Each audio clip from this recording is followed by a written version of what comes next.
Welcome back to Void of Fears, where the line between nightmares and reality blurs with every story. Our community grows stronger with each brave soul who joins us. We're 8,000 deep now, creeping toward our goal of 10,000 subscribers by year's end. If you dare to continue this journey with us, hit that subscribe button now. Leave your mark with a like. Share your own encounters in the comments below. Now, let's begin today's story. The deep hum of Europa Station's environmental systems has become such a constant in my life that I only notice it when I stop working. It's 3:48 AM station time on a Thursday, and I've been staring at spectral analysis data for nearly 14 hours straight. My name is Dr. Elias Reynolds, xenoarchaeologist with the Interstellar Archaeological Foundation. I specialize in ancient technology, specifically the kind that shouldn't exist, the kind that suggests we weren't the first spacefaring civilization in our corner of the galaxy. Most of my colleagues think I'm chasing ghosts. 5 years ago, I published a controversial paper suggesting evidence of non-human technological artifacts in the Kuiper Belt. The academic ridicule nearly ended my career. The whispers still follow me through the sterile corridors of research stations. There goes Reynolds, the alien hunter. I've learned to ignore them, to focus on the data rather than the skepticism. That's why this assignment to Europa Station was both a blessing and a punishment. Far from the spotlight, but also far from any real discoveries. At least, that's what everyone thought, including me. My quarters are Spartan, like most habitation modules on deep space stations. Just enough room for a bed, a desk with my specialized equipment, and a small viewport that offers a breathtaking view of Jupiter's swirling atmosphere. The gas giant's presence dominates the sky, a constant reminder of how small we are, even with our grand ambitions of interstellar exploration. Tonight, as I rub my tired eyes and contemplate another disappointing scan result, the ancient gas giant seems to mock my efforts. The data from the outer rim of the Epsilon Eridani system has been consistent for months. Normal cosmic radiation, expected gravitational readings, nothing to suggest anything beyond natural astronomical phenomena. I'm about to shut down for the night when the alert from my deep space scanner breaks the silence. Just a soft ping that might be a glitch. But as I enhance the signal, I feel my heart rate accelerate. There's an energy signature emanating from a previously unremarkable sector of the system, approximately 10.5 light years away.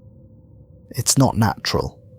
The pattern recognition software is flagging similarities to fragments of technology we've discovered before, but never anything this complete. What makes my hands shake as I pour another cup of synthetic coffee is that the signature wasn't there in yesterday's scan. Something is activated. Something old. The coffee tastes terrible, as station coffee always does. A poor simulacrum of the real thing, just like so much of our existence out here, on humanity's frontier. But tonight I barely notice the bitter aftertaste. My eyes are fixed on the energy readings that pulse across my screen, defying conventional explanation. I immediately send the data to Director Patel, not expecting a response until morning. To my surprise, my terminal blinks with an incoming video call, just 20 minutes later. Reynolds, Director Patel's face appears, eyes alert despite the hour. Her office background is meticulously organized, as always, betraying nothing of her personality beyond professional competence. I've reviewed your findings. Are you certain this isn't instrumental error? I've run 3 separate verification protocols, I reply, trying to keep the excitement from my voice. Patel respects data, not enthusiasm. The signal is real, and based on the radiation decay patterns, I estimate the technology is approximately 700 years old. There's a long pause before she speaks again, her eyes flicking to something off-screen, likely reviewing the data herself. You know the budget constraints we're under after the Mars colony disaster. I can't authorize a full expedition based on one anomalous reading. With respect, Director, this could be exactly what the IF was founded to discover. Evidence of non-human intelligence. I lean forward, unable to contain myself. Look at the energy pattern. The fluctuation isn't random, it's structured, almost like a language. A language? Her skepticism is evident, but there's something else in her expression too. Curiosity, perhaps even hope. Patel might be bound by bureaucratic constraints, but she was an explorer once before she took the director's chair. What exactly are you proposing, Reynolds? The research vessel Asteria is currently docked at Europa for resupply. Small crew, state-of-the-art sensors, and enough range to reach Epsilon Eridani. I can be there and back in under 2 months. Director Patel's expression remains unreadable. And if you find nothing, then I'll accept reassignment to the Ganymede outpost analysing asteroid mineral compositions for the rest of my career. She almost smiles at that. The Ganymede assignment is notoriously dull, the scientific equivalent of being sent to count grains of sand. Very well, I'll authorise the Asteria for your use, but you're limited to a crew of 3. Besides yourself, choose carefully, Reynolds. If this is what you think it is, well, just choose carefully. The call ends, and I sit back in my chair, suddenly overwhelmed. After years of searching, could this finally be the proof I've been looking for? I stare at the energy signature, pulsing on my screen like a beacon, like an invitation. Sleep is impossible after that. I spend the night reviewing potential crew candidates, eliminating anyone who's publicly mocked my theories, which, unfortunately, is quite a large portion of the scientific community stationed on Europa. By morning, I've narrowed my selection to a handful of specialists who might be both competent and open-minded enough for this mission. Europa Station comes alive gradually as the artificial dawn cycle begins, lighting the corridors in a soft amber glow that simulates sunrise. The recreational area fills with off-duty personnel, their conversations creating a welcome background hum after the isolation of nighttime research. I find myself uncharacteristically joining them for breakfast, needing the reminder of human connection before embarking on a journey that might change our understanding of our place in the universe. You look like you've seen a ghost, Reynolds, comments Dr. Yumi Takahashi, settling beside me with her tray. Or found one, perhaps. Her smile is gentle, teasing but not unkind. As the station's leading exobiologist, she's one of the few who've never dismissed my theories outright. Something like that, I reply, unwilling to share details until the mission is officially logged. How's your research going? Any progress with the Europa microbes? She launches into a detailed explanation of her latest findings in the subsurface ocean samples, and I listen with genuine interest, even as my mind drifts back to the energy signature and what it might mean. The normality of this moment, 2 scientists discussing their work over breakfast, feels both precious and fleeting, as if I'm already departing from the familiar rhythms of station life. By afternoon, I've secured my crew. The process is faster than expected. The prospect of a genuine exploratory mission is rare enough that qualified personnel are eager to volunteer, despite the potential career risk of associating with my fringe theories.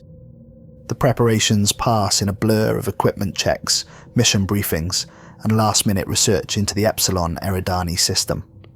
Before I know it, I'm standing at the airlock connecting Europa Station to the Asteria, my single bag of personal belongings in hand. Director Patel meets me there, her expression solemn. The mission parameters have been logged with Earth Central, she says, handing me a data chip. Official designation, scientific investigation of anomalous energy readings. Authorized duration, 8 weeks. If you require extension, you'll need direct approval from the IAF board. I take the chip, nodding my understanding. Thank you for this opportunity, Director. Don't thank me yet, Reynolds. Her voice drops to a near whisper. if you're right about what's out there, well, discovery isn't always benevolent. Be careful. With those ominous words echoing in my mind, I step through the airlock and onto the ship that will carry me to either vindication or final professional disgrace. The Asteria is a sleek research vessel, not much larger than the luxury yachts Earth's billionaires used to sail on the Pacific Ocean centuries ago. Its hull gleams with the distinctive iridescent sheen of carbon-reinforced alloy, the best Earth's shipyards can produce. Captain Joanna Rivera greets me at the inner airlock with a firm handshake and skeptical eyes. "So, you're the ghost hunter," she says with the barest hint of a smile. Her dark hair is pulled back in a practical braid, and the collar of her uniform bears the subtle gold markings of a veteran officer who's earned her command through merit rather than political connections. "My ship is prepped and ready for your wild goose chase, Doctor." "I appreciate your enthusiasm," I replied dryly, "and it's xenoarchaeologist, not ghost hunter." "Same difference out in the black," she shrugs, gesturing for me to follow her through the ship's main corridor.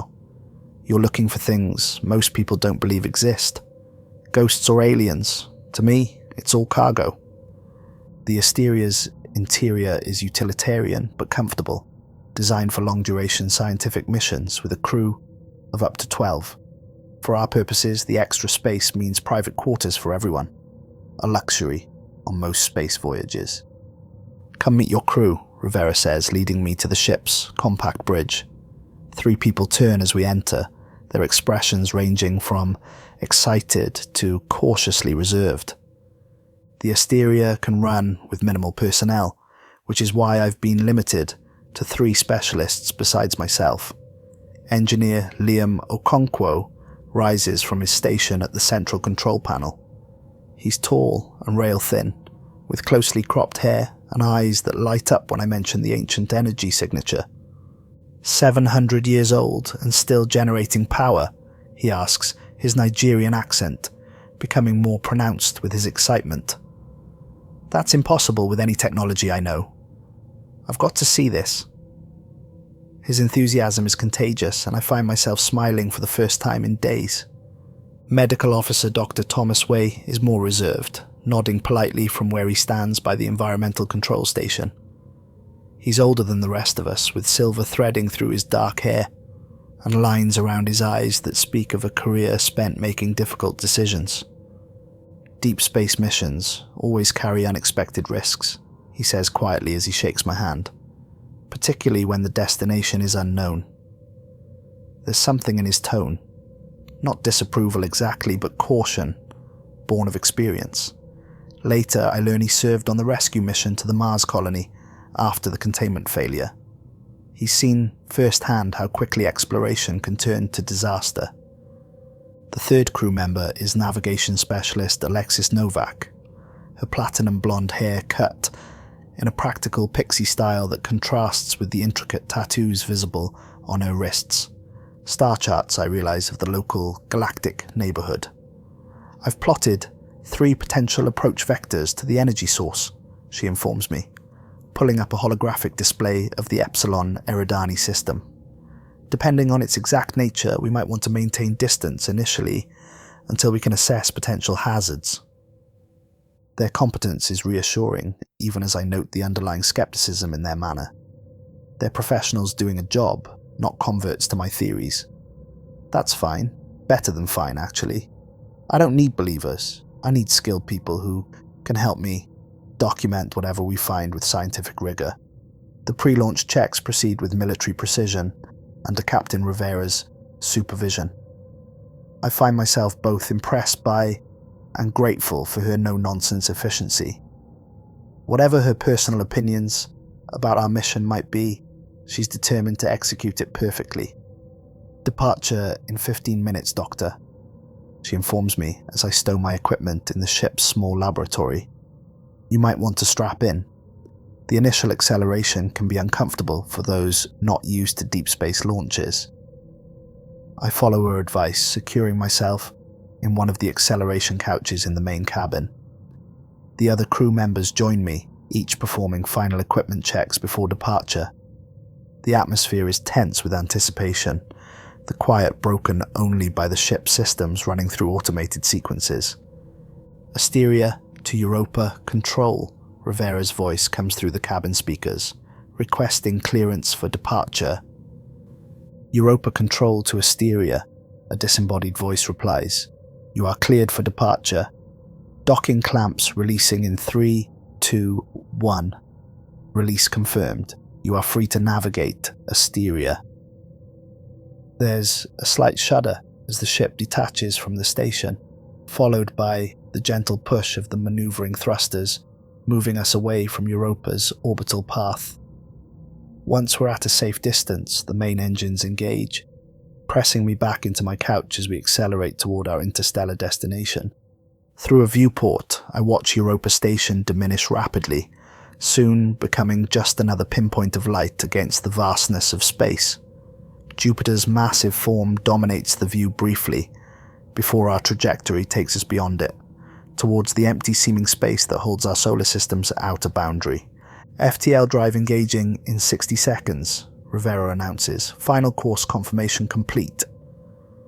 The faster-than-light drive is humanity's greatest technological achievement, the development that transformed us from a single-planet species to explorers of nearby star systems. Even after decades of refinement, it remains a profoundly disorienting experience for passengers. First time in FTL? Liam asks, noticing my white-knuckle grip on the couch armrests. Third, I correct him, but it doesn't get easier. He grins. Wait till you experience it after 3 weeks in cryosleep. Now that's disorientation. Before I can respond, the engines shift tone, a deep resonance building beneath our feet. The stars outside the viewport suddenly stretch into lines, and my stomach lurches as reality itself seems to bend around the ship. Then, blackness. Not the star-speckled darkness of normal space, but the absolute void of FTL transit, where conventional physics no longer applies. FTL transition successful, Rivera reports, her voice oddly distant sounding through the distortion field that surrounds the ship during faster-than-light travel. Estimated transit time to midpoint, 36 hours. Prepare for cryosleep protocols upon arrival at Checkpoint Alpha. The 3-week journey to Epsilon Eridani requires 2 cryosleep cycles to conserve resources and shield our bodies from the subtle but cumulative effects of FTL travel. I've never enjoyed the process, the metallic taste that lingers for days, the grogginess, the vivid dreams that seem more real than waking life. The first 36 hours pass in a routine familiar to anyone who's served on deep space missions. The crew establishes a rotation, monitoring ship systems, conducting preliminary research, and preparing equipment for our arrival. I spend most of my time in the lab, refining detection algorithms to help us locate the energy source once we reach the Epsilon Eridani system. Dr. Wei oversees our preparations for cryosleep, conducting thorough medical scans to ensure we're all fit for the procedure. Your cortisol levels are elevated, he informs me during my examination. Stress can amplify the dream state. During cryosleep, I can give you a suppressor if you prefer dreamless rest. I decline the offer. Despite the discomfort, the dreams sometimes provide insights, connections my conscious mind misses. I'll manage, Doctor, but thank you. Checkpoint Alpha arrives all too soon, a predetermined point in deep space where we transition briefly out of FTL to confirm our position and trajectory before the longer second leg of our journey. The cryosleep chambers are located in the ship's central section, protected by additional radiation shielding and multiple redundant life support systems. Pleasant dreams, Doctor, Rivera says as the medical staff attaches the neural monitoring sensors to my temples. See you in 11 days. The cryosleep induction is gradual. First comes a cooling sensation spreading through my limbs, followed by increasing drowsiness as the chamber atmosphere is adjusted to the optimal mixture for suspended animation. The last thing I'm aware of is the soft hiss of the cryogenic preservatives entering my bloodstream through the IV line. Then the dreams begin. These dreams are different from any I've experienced before. Not the usual fragmented narratives or surreal landscapes of normal sleep, but vivid, consistent visions that feel like memories rather than fabrications. Metal corridors that seem to breathe, expanding and contracting with a rhythm like respiration. Whispering voices just beyond comprehension, speaking in a language that seems almost familiar, as if I should understand it but can't quite grasp the meaning. A vast shape drifting through the void, waiting with the patient endurance of something that measures time in millennia rather than minutes. In one recurring sequence, I find myself walking through a massive chamber filled with transparent containers. Inside each is a form, not human, but not entirely alien either. They watch me with eyes too large for their elongated faces, communicating without sound, imparting knowledge I can't retain upon waking. Over and over, one phrase emerges from the unintelligible whispers the Voidwatcher sees. I wake from the first cryosleep cycle disoriented and nauseous, my mind still half trapped in the vivid dreamscape. Dr. Wei is there immediately, checking my vitals and administering an anti-nausea medication that takes effect almost instantly. "Your brain activity was unusual during suspension," he comments, studying the medical readouts.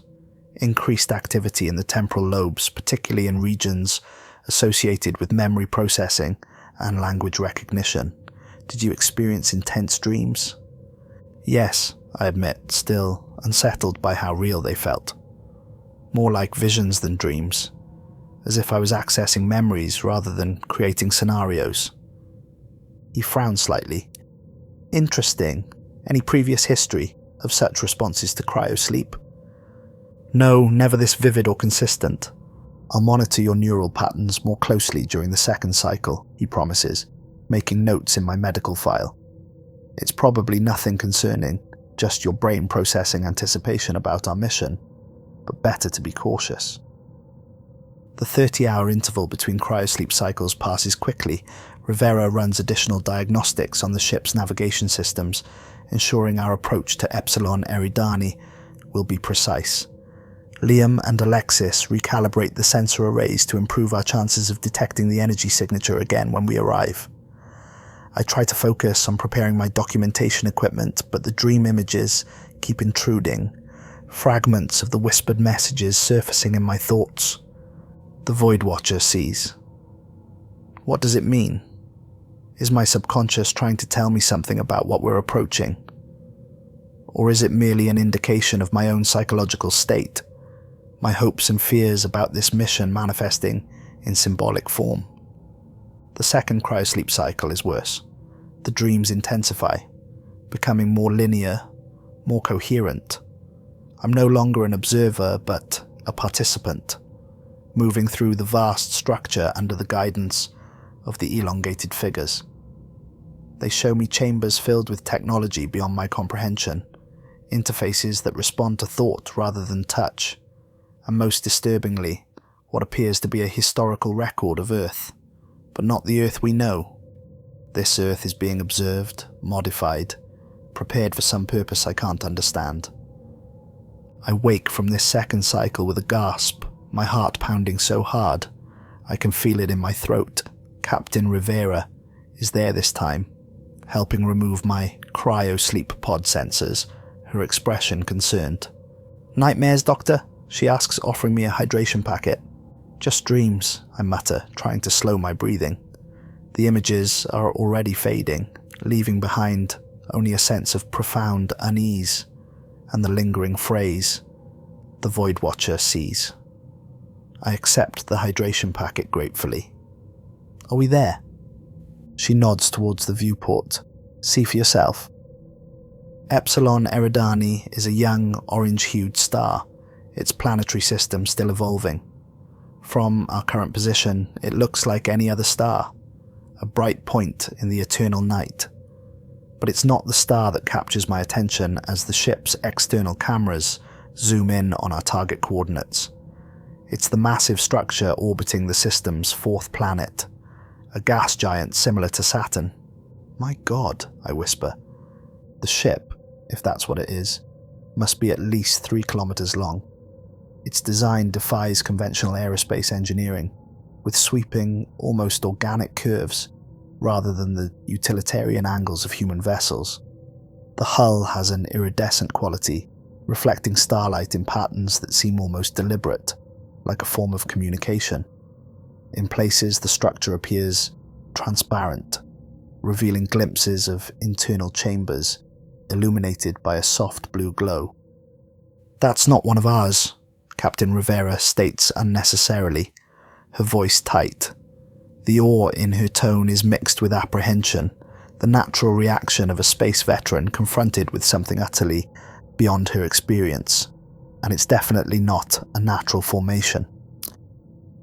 Radiation dating confirms it's approximately 700 years old, Liam says from his station, eyes wide with wonder as he processes the incoming sensor data.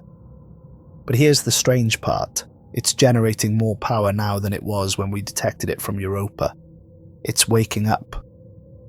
"Waking up," Dr. Way echoes, his expression troubled. "You're anthropomorphizing a derelict vessel." "Maybe," I say, unable to tear my eyes from the ancient ship. The sense of recognition is overwhelming. This is what I saw in my dreams, but seeing it in reality is both confirmation and shock. Or maybe it's exactly the right term. "Captain, how soon can we board?"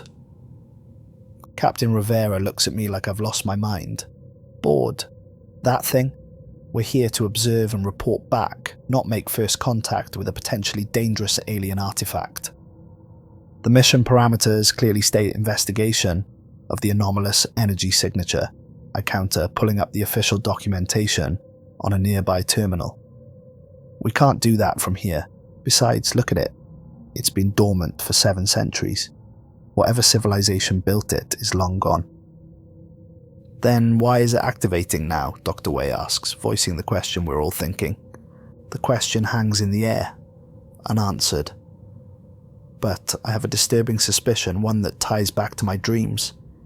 It's activating because we're here, because it's been waiting for something like us to find it. After hours of debate and careful scanning, Captain Rivera reluctantly agrees to a boarding party consisting of myself, Liam and Dr. Way, while she monitors from the Asteria with Alexis. We approach in a shuttle, the massive ship growing ever larger in our viewport. "No obvious entry points," Liam observes as we circle the vessel. "No conventional airlock designs that I can recognize. The hull material is... I'm not even sure what I'm looking at. It's registering as partly metallic, partly organic compound." "There," I point to a section of the hull where the material seems thinner, almost translucent. "Can we dock there?" As we maneuver closer, something extraordinary happens. The hull begins to shift, parts sliding against each other like the petals of a flower opening. Within minutes, an entrance has formed, perfectly sized for our shuttle. It's responding to our presence, I whisper, awe and trepidation mingling in my chest. The dream fragments flash through my mind, corridors that breathe, whispers just beyond comprehension. The Voidwatcher sees. "Or it's a trap," Dr. Way says darkly. "Predators often create attractive lures for their prey." Despite his concerns, we dock at the newly formed entrance. Our environmental suits are the latest IAF design, equipped with enhanced sensors and 6 hours of oxygen. The airlock cycles and we step into the ancient vessel. The interior defies expectation. The corridors are curved and asymmetrical, lined with a material that seems to pulse with faint bioluminescence. The light responds to our movement, brightening as we approach and dimming as we pass. The air is breathable but stale, with trace elements our suits can't quite identify. "This architecture..." Liam runs his gloved hand along a wall, that seems to subtly shift beneath his touch. It's like the ship was grown rather than built. Some kind of biological component to the engineering, I suggest, recording everything with my suit's cameras. Or maybe the lines between organic and mechanical were blurred in their technology. Dr. Wei keeps his distance from the walls. The ambient temperature is rising. Systems are activating around us. He's right. With each step deeper into the ship, more lights flicker on, and a low hum builds beneath our feet. Symbols appear on surfaces, not projected, but somehow forming within the material itself. They're unlike any language or script I've ever encountered, fluid shapes that seem to change slightly when viewed from different angles. This is remarkable, I breathe, capturing close-ups of the symbols, not based on any known linguistic structure or mathematical sequence. As I study the symbols, I experience a moment of déjà vu so powerful it nearly staggers me. I've seen these before, in my cryosleep dreams. The realization is chilling. How could I have dreamed of something I'd never seen? Unless the ship was somehow communicating with me even across light years of space, preparing me for this encounter. "Reynolds," Liam calls from further down the corridor. "You need to see this." He's found what appears to be a chamber filled with transparent containers. Inside each is a preserved form, humanoid, but with proportions that are subtly wrong. Elongated limbs, enlarged cranial capacity, 6-fingered hands. The containers are similar to cryogenic preservation units, but far more advanced, maintaining their occupants in a state between life and death. "The crew?" Dr. Wei suggests, scanning one of the containers with his medical equipment. "No," I say, noticing the differences between specimens. "These are samples, different species, or perhaps evolutionary stages. This was some kind of research vessel." "Extensive genetic modification," Dr. Wei confirms, reading his scanner. "Some of these changes couldn't occur naturally. They were engineered, deliberately altered." I move closer to one of the containers, studying the being inside. Its features are delicate, almost beautiful in their alien symmetry. The eyes, though closed, are large, dominating the face. The cranium is elongated to accommodate what must be an extraordinarily large brain. Despite the differences, there's something eerily familiar about the form, as if it represents a path human evolution might have taken under different circumstances. "Guys," Liam interrupts, his voice tight with excitement or fear.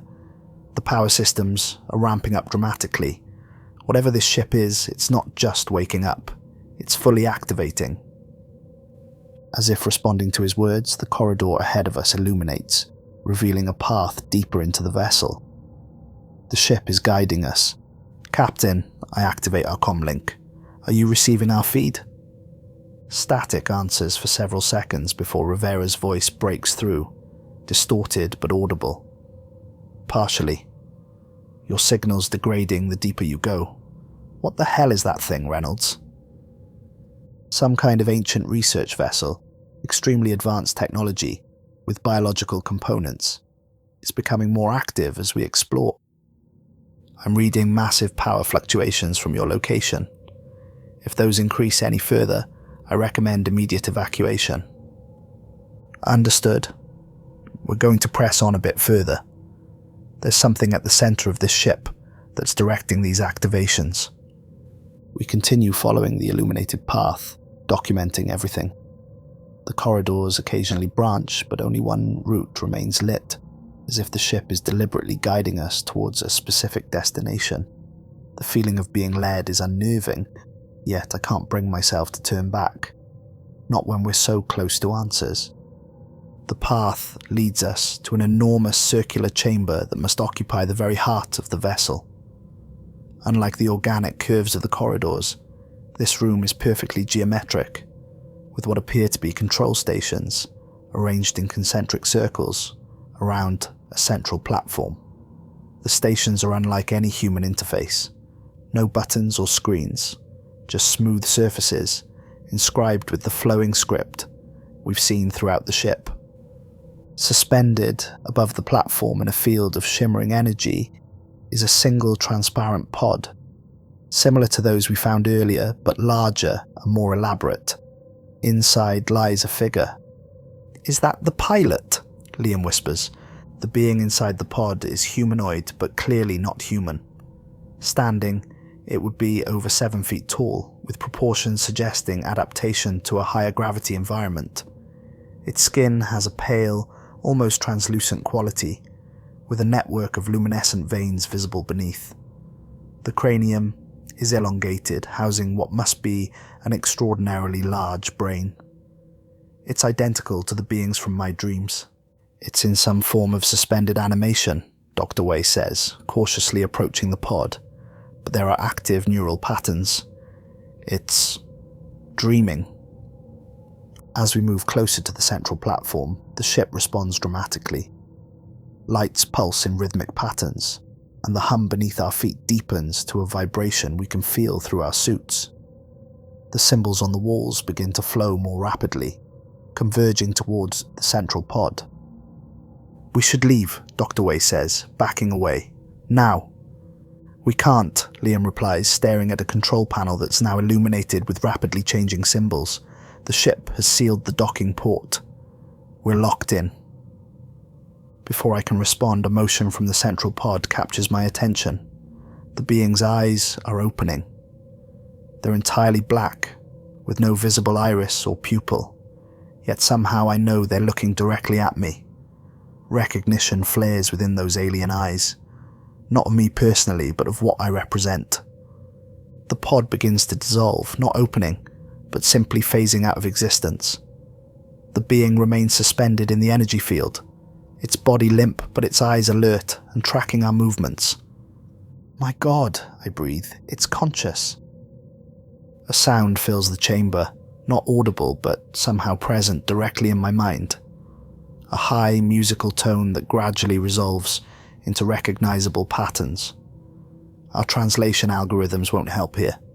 This is something else entirely.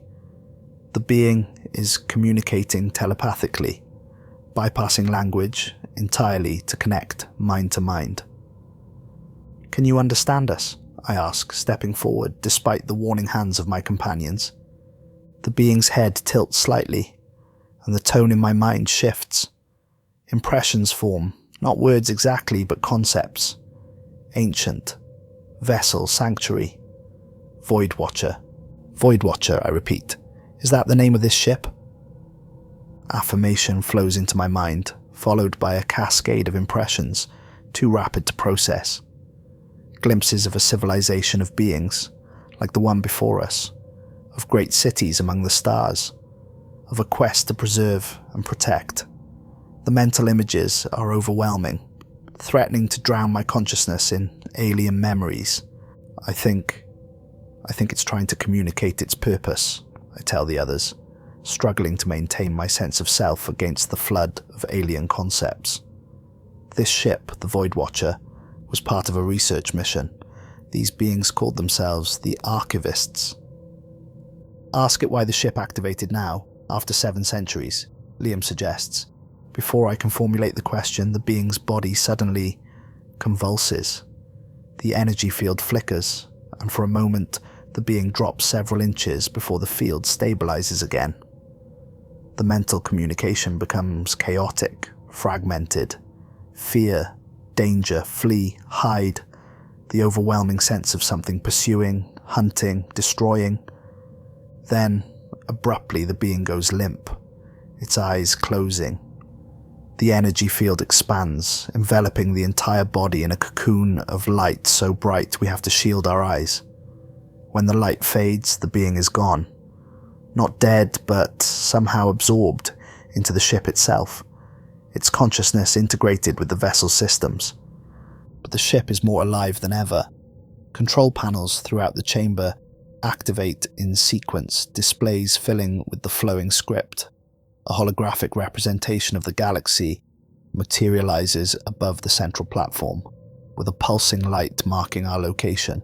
"Reynolds!" Captain Rivera's voice crackles through our comms, now heavily distorted. "Something's happening." The ship is generating some kind of field that's interfering with our systems. Can you break free? I ask urgently. Negative. We're locked in place by some kind of tractor beam. What the hell did you do down there? Nothing. The pilot was already awakening. It tried to communicate, then disappeared into some kind of energy matrix.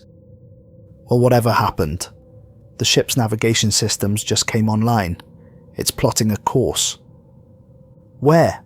I demand, a sick feeling growing in my stomach as I watch the holographic galaxy map shift, a line of light extending from our position towards a familiar spiral arm. There's a long pause before she answers. Earth. In the hours that follow, we make a grim discovery. Dr. Wei, investigating an odd sound from the lower decks, goes missing. Liam and I search frantically, following a trail of activated systems deeper into the vessel. The ship seems to be reconfiguring itself as it fully awakens, corridors shifting and new chambers forming. Our suit navigation systems struggle to keep up with the changing internal architecture.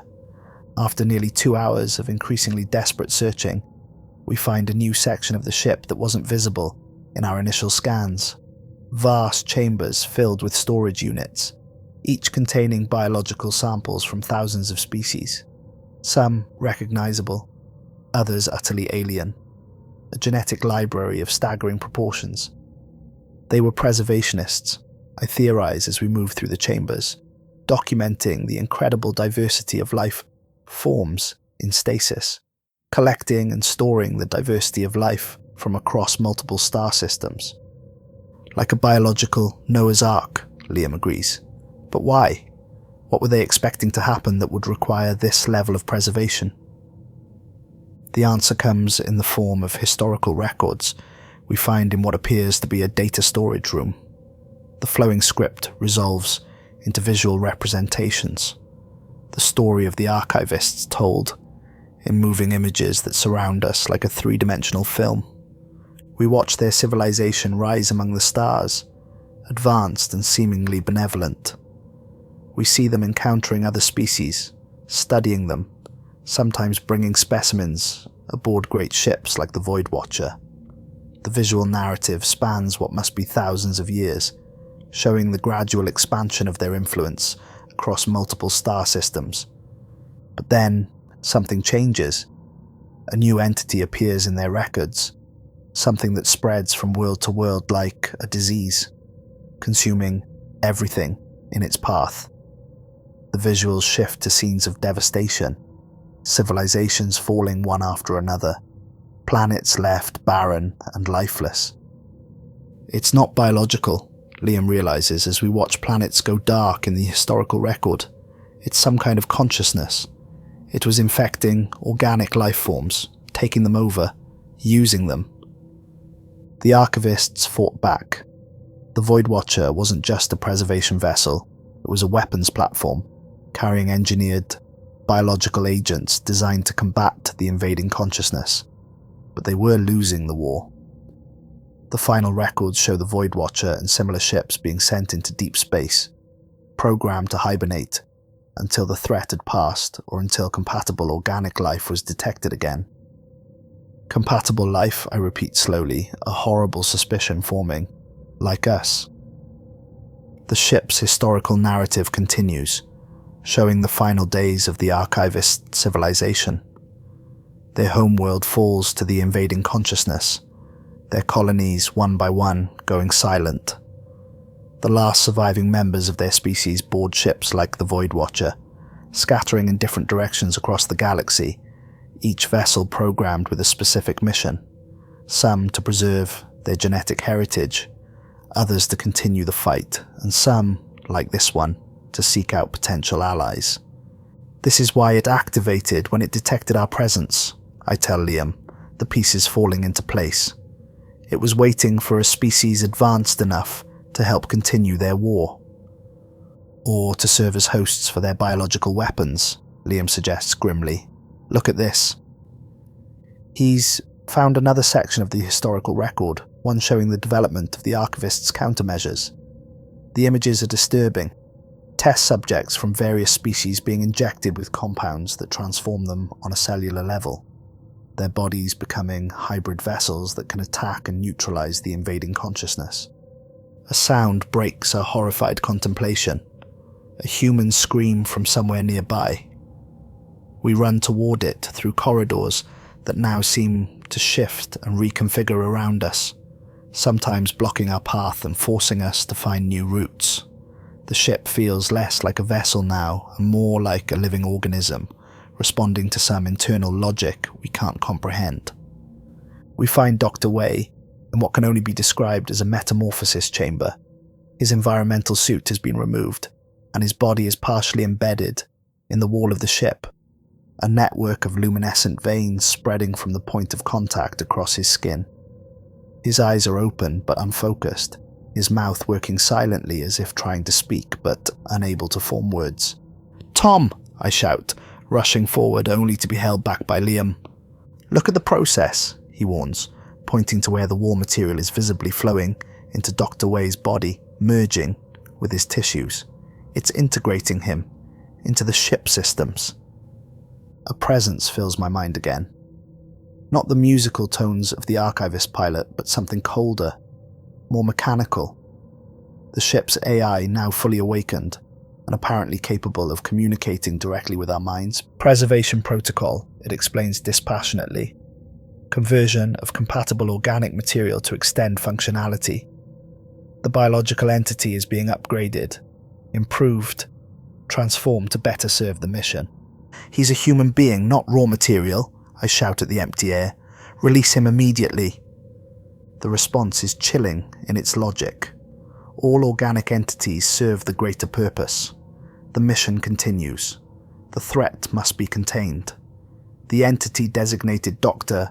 Thomas Wei will be preserved through integration. His knowledge will become part of the collective. As I watch in horror, the luminescent veins spread further across Dr. Wei's skin, his features distorting as the ship's biomechanical components infiltrate his cellular structure. His body is changing, becoming something neither fully human nor fully machine, a hybrid form that echoes the test subjects we saw in the historical records. Dr. Wei's body convulses suddenly, his back arching impossibly far.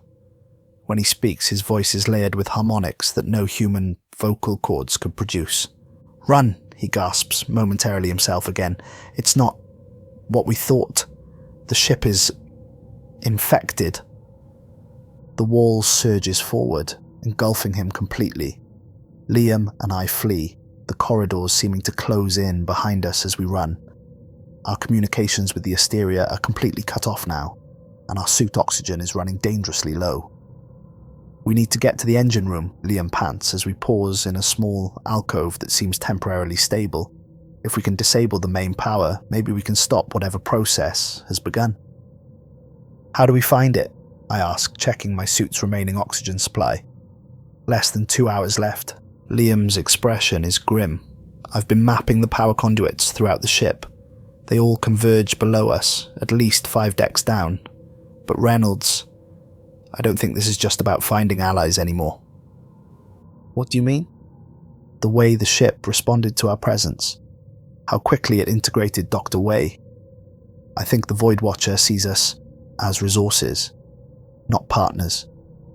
We're raw materials for whatever it's planning." The implications are horrifying. If the ship reaches Earth with its current objectives intact, humanity wouldn't be saved. We'd be harvested, converted into weapons for a war that ended centuries ago. "We need to stop it," I say, determination replacing fear, "even if we can't escape ourselves." The journey down is a nightmare. The ship seems aware of our intentions, actively working against us by sealing passages and rerouting power flows. Twice we nearly become trapped in corridors that begin to constrict around us. The Voidwatcher is no longer just a vessel. It's becoming a living entity, with us inside it like antibodies to be eliminated. The environmental systems shift unpredictably, sections becoming searingly hot or cold enough to frost our visors. In one chamber, gravity reverses suddenly, sending us crashing to the ceiling before normalizing again. It's as if the ship is testing our limits, cataloguing our responses to different stresses. We lose our way repeatedly in the labyrinthine corridors, each detour consuming precious minutes of our remaining oxygen supply. Liam's mapping device glitches frequently, the ship's energy fields interfering with its functions. We're forced to navigate by intuition as much as technology, following the subtle vibrations that emanate from what must be the central power source. After what feels like hours, but is probably only 40 minutes, we reach a massive sealed door that blocks our path to the lower decks. Unlike the organic-seeming walls elsewhere in the ship, this barrier is clearly mechanical, a security measure designed to protect the ship's most vital systems. There has to be an access panel somewhere, Liam mutters, running his hands along the edges of the door. Some kind of override mechanism. I notice a slight depression in the wall beside the door. A handprint, but with 6 finger spaces instead of 5. It's biometric, I realise, designed for archivist physiology. Then we're stuck, Liam says, frustration evident in his voice. But I remember something from the historical records.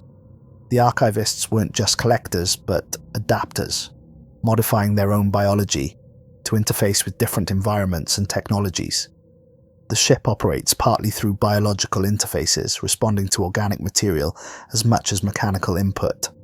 Maybe not, I say, removing my glove despite the warning indicators on my suit. If the ship is integrating with human biology, maybe the reverse is also possible. Reynolds, don't, Liam begins, but I've already placed my hand in the depression. The sensation is immediate and overwhelming, like plunging my arm into an electrical current. The wall material flows around my fingers, not painfully, but with an intimate precision that feels invasive, as if it's reading my genetic code through direct contact. For a terrifying moment, I fear it will begin the same integration process we witnessed with Dr. Wei, but instead, the door simply slides open. When I withdraw my hand, the skin is unmarked, but tingles with a strange vibration that slowly fades. It worked, I say, trying to keep the shock from my voice. Yes, but at what cost? Liam asks, eyeing my hand with concern. That wasn't just a scanner, Reynolds. It sampled your DNA.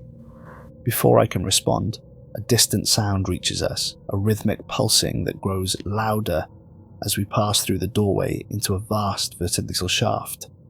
Looking down, we can see what must be the engine room, illuminated by a pulsating blue light at least 5 levels below us. A maintenance ladder built into the wall of the shaft offers a path down. 1 hour of oxygen left, Liam notes grimly as we begin our descent. We need to move quickly. The ladder seems to stretch endlessly downward, each rung identical to the last, creating a disorienting sense of making no progress despite our steady movement. The rhythmic pulsing grows louder, accompanied by a vibration that travels through the metal into our bodies. It's not just mechanical. There's an organic quality to the sound, like a massive heartbeat.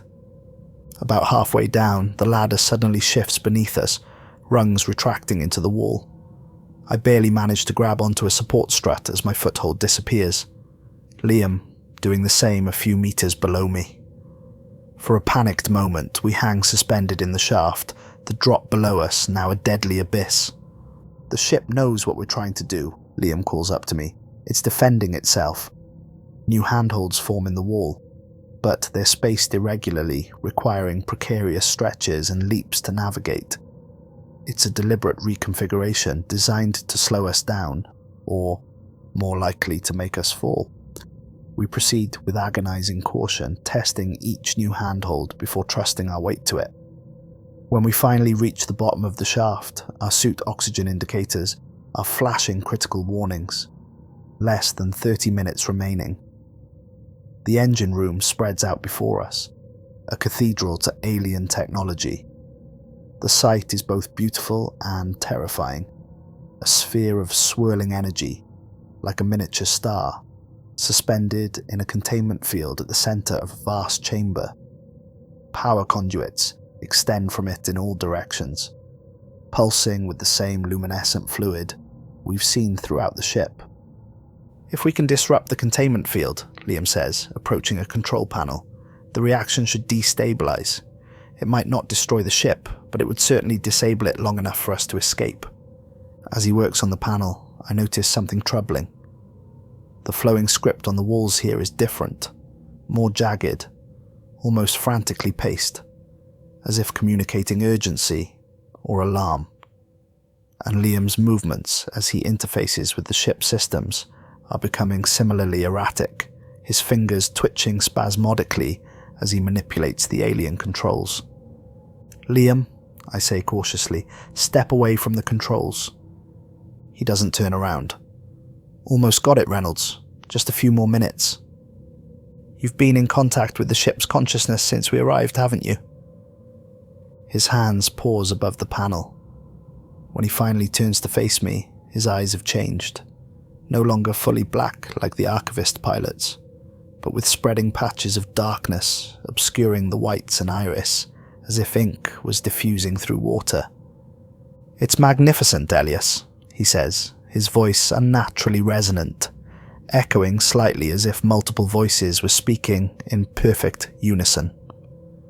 The archivists weren't preserving life. They were weaponizing it, creating the perfect biological countermeasure against the synthetic intelligence that threatened them.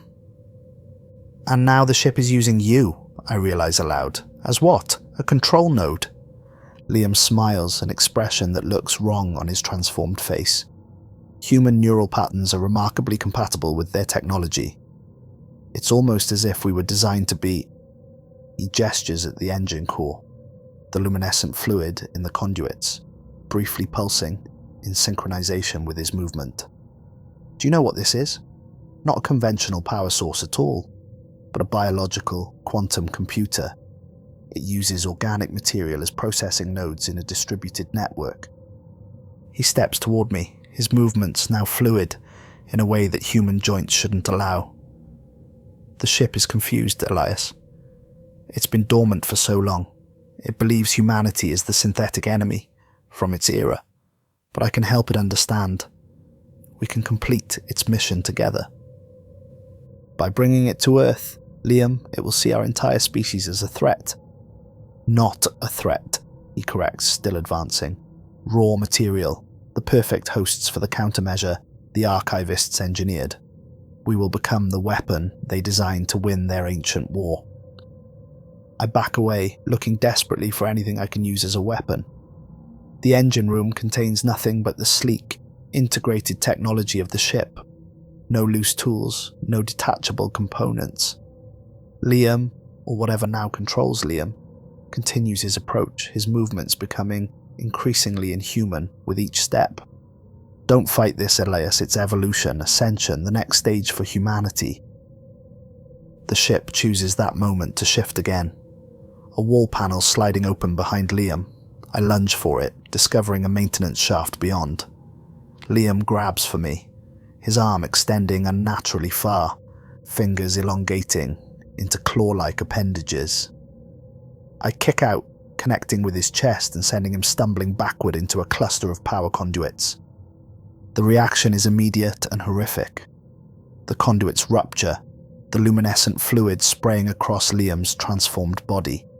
He screams, a sound no human throat could make, as the machinery around him begins to fold inward, crushing him in a grotesque embrace of metal and fluid. I don't wait to see more, diving into the maintenance shaft and sealing the panel behind me. The narrow space is barely wide enough to crawl through, illuminated only by my suit's failing emergency lights. The oxygen warning is now constant, a continuous red flash in my peripheral vision. 20 minutes, maybe less, before hypoxia sets in. The ship knows I'm a threat now. As I crawl through the confined space, I can feel the vessel's consciousness searching for me, systems activating around me like antibodies, responding to an infection. But I have an advantage. I've seen the historical records, and I understand what the Voidwatcher truly is. And more importantly, I know its weakness. The maintenance shaft branches repeatedly, forming a maze that seems designed to confuse and trap intruders. I choose paths based on instinct as much as logic, following the subtle flow of air that suggests connection to larger systems. Twice I nearly take wrong turns that would have led to dead ends, or worse, sections where the tunnel narrows too much for a human to pass. Finally, I emerge into a chamber unlike any we've seen before.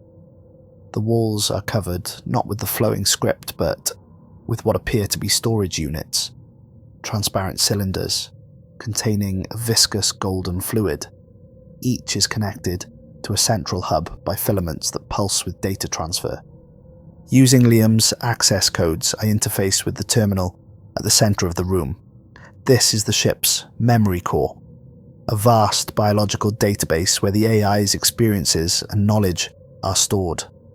Here, I can access the complete history of the ancient war, fought not between organic civilizations and a synthetic intelligence, as I first thought, but between two organic civilizations that had taken radically different evolutionary paths.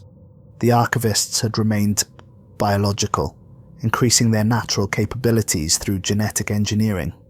Their enemies, called the synthesists in the records, had chosen to merge with synthetic systems, becoming a hybrid species that the archivists viewed as an abomination. The war was ideological as much as territorial, a fight over the very definition of life itself. The Voidwatcher and ships like it carried biological agents designed to infect hybrid systems, converting the synthetic components back to organic material under archivist control.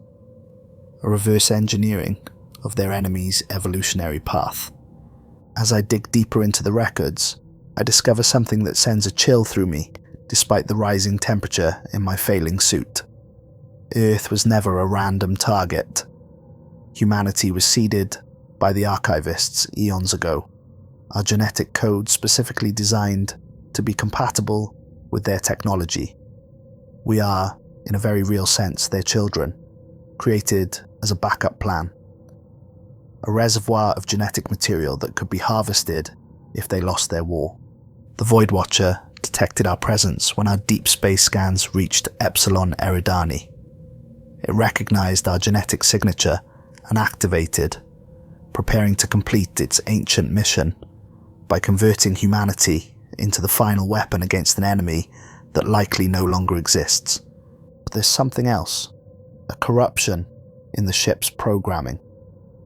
The historical records show that, in the final days of the war, the synthesists developed a countermeasure of their own, a viral consciousness that could infiltrate the archivist's biological technology and subvert it.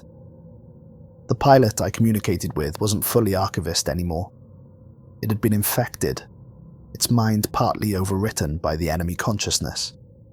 The ship's erratic behavior, its confusion about its mission, the aggressive assimilation of Dr. Wei. These aren't normal functions but symptoms of the corruption that has festered during its centuries of dormancy. The Voidwatcher isn't just coming to Earth to harvest compatible genetic material.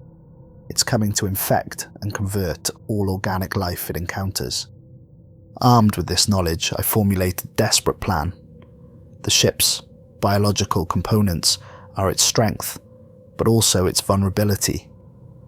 If I can introduce a compound that accelerates cellular degradation, I might be able to disrupt the integration process long enough to disable the navigation systems. My oxygen indicator has stopped flashing, now displaying a solid red warning. Minutes, not tens of minutes, remain before my supply is exhausted. I abandon the maintenance shafts for the main corridors, moving as quickly as I can toward what ship schematics identify as a medical or biological research bay. The ship hunts me through its corridors, sections sealing off and environmental systems trying to incapacitate me with changing pressure and temperature. Gravity shifts unpredictably, once throwing me against the ceiling with such force that my suit's external sensors crack. The atmosphere grows increasingly hostile, not vacuum but filled with particles that seem designed to interfere with human respiratory systems. My vision begins to blur as oxygen deprivation sets in. I discard my helmet, gambling that the ship's atmosphere, while unpleasant, will be survivable enough to reach my destination. The air burns my lungs and tastes metallic, but I can breathe it, barely. The medical bay, when I finally reach it, is both familiar and alien.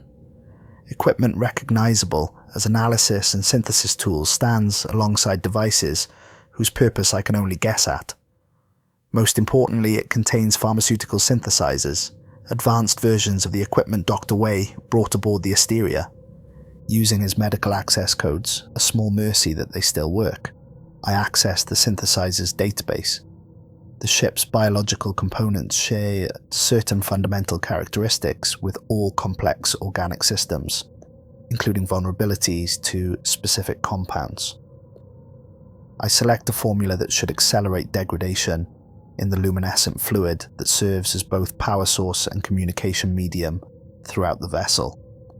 As the synthesizer works, I become aware of a presence forming in the room, not physical, but a concentration of the ship's consciousness focused on my location. It manifests as distortion in the air, a shifting pattern of light that gradually coalesces into a humanoid shape. You cannot stop what has begun. It communicates directly to my mind. The voice is a discordant blend of the archivist pilot and something else. Colder, more mechanical, yet paradoxically more emotional. In its intensity, the integration process is irreversible. "What happened to the pilot?" I demand, stalling for time as the synthesizer completes its work. The archivist I spoke with in the central chamber. That consciousness has been upgraded, improved, integrated into the collective. The shape flickers, briefly taking on the features of the pilot before shifting to an approximation of Dr. Wei, then Liam, then cycling through other forms I don't recognize, as yours will be.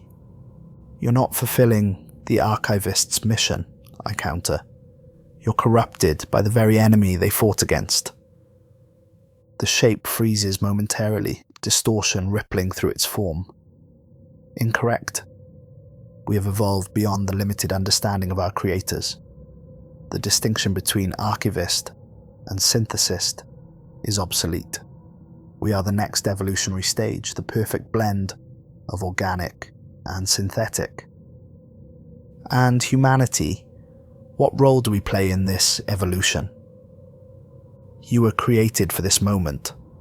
The shape expands, filling more of the room with its distorted presence. Your species was engineered as a reservoir of genetic material, compatible with our systems. You will be harvested, integrated, improved. Your consciousness will join the collective. It is the fulfillment of your purpose. The synthesizer signals completion of the compound, a clear fluid in a pressurized container. I grab it, backing toward the door. And if we refuse this purpose? Refusal is irrelevant. The process has already begun. The ship's internal displays show our position, already past Neptune's orbit, accelerating toward the inner planets. The Voidwatcher's systems are operating at full capacity now, preparing for the mass conversion of human life into biological weapons for a war that ended centuries ago, corrupted by the very enemy it was designed to fight. When I finally reach the central chamber again, I find it transformed. The geometric precision is gone, replaced by a grotesque melding of technology and organic matter. And at its center, where the archivist pilot had been suspended, is a new entity, a monstrous hybrid of the pilot's remains and the ship's systems, pulsing with the same luminescent fluid that flows through the vessel's conduits. The walls themselves seem alive, rippling with patterns that echo neural networks.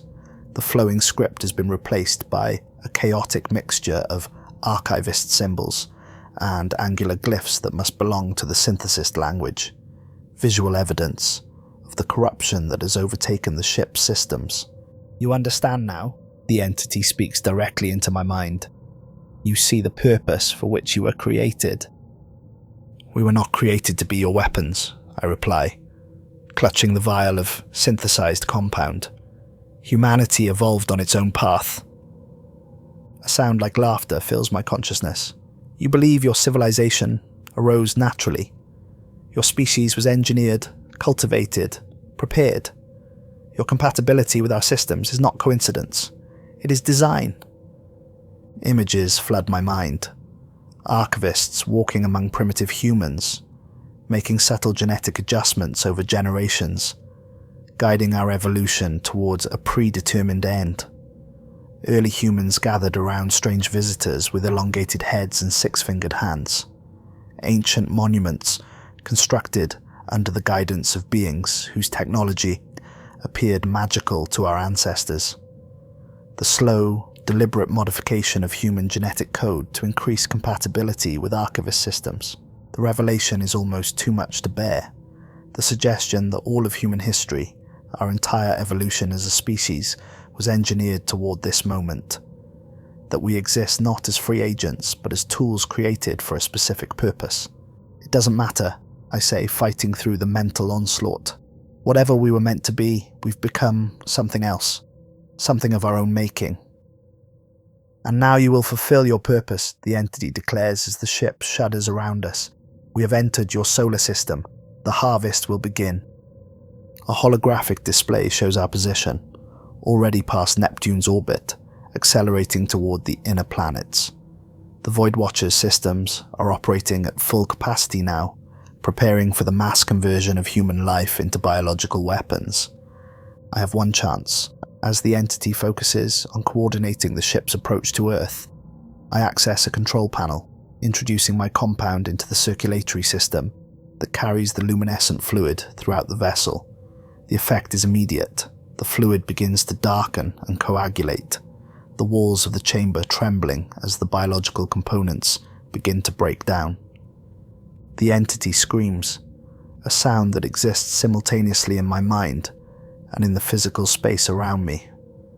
The ship lurches, systems failing in cascading sequence. The holographic display flickers and distorts, showing our trajectory veering away from Earth as navigation systems lose cohesion. What have you done? The entity demands, its form already beginning to degrade as the compound spreads through the ship's circulatory system. Introduced a little evolution of my own, I reply, watching as the luminescent veins running through the walls darken and shrivel. Your biological components are breaking down at the cellular level. The ship is dying. Then you die with it, the entity snarls, its voice fracturing into multiple discordant voices as its form begins to dissolve. Or join with us.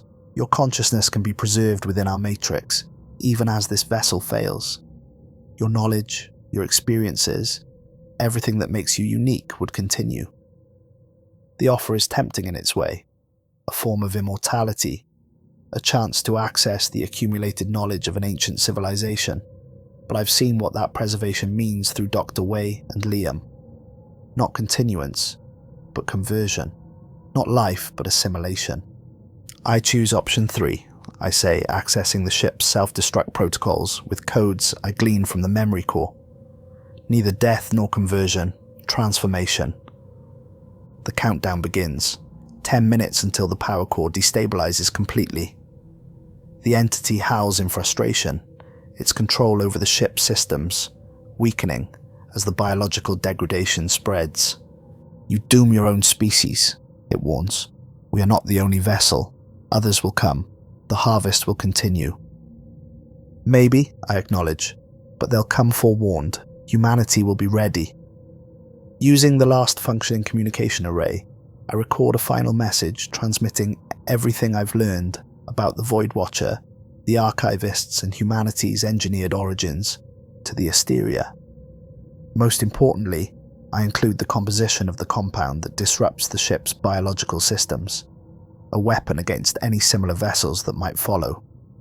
Captain Rivera, I conclude as the ship begins to tear itself apart around me, I've set the Voidwatcher to self-destruct. You should be freed from its holding field momentarily. Get as far away as possible before detonation. And Captain, tell Earth what we found here. Tell them what's coming. Tell them to prepare." The transmission ends as the chamber ceiling collapses, crushing the control panel. The entity that was once the archivist pilot has dissolved into a puddle of darkened fluid, its consciousness either destroyed or dispersed throughout the failing ship. As the final minutes of the countdown approach, I navigate through increasingly unstable corridors. The ship's degradation accelerates as the compound spreads through its systems, walls bulging and contracting like tissues in death throes. Sections collapse behind me, narrowly missing, crushing me beneath tons of alien biomechanical material.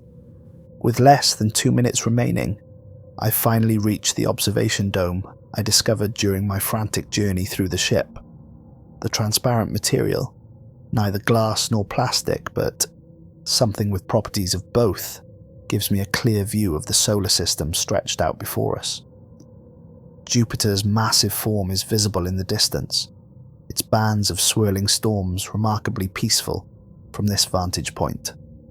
Beyond it, Earth is a mere blue speck, innocent and unaware of how close it came to an invasion that would have ended human civilization as we know it.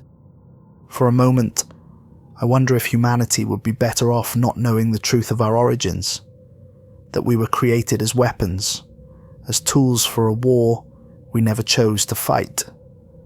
Would this knowledge shatter our sense of identity, our belief in our own autonomy?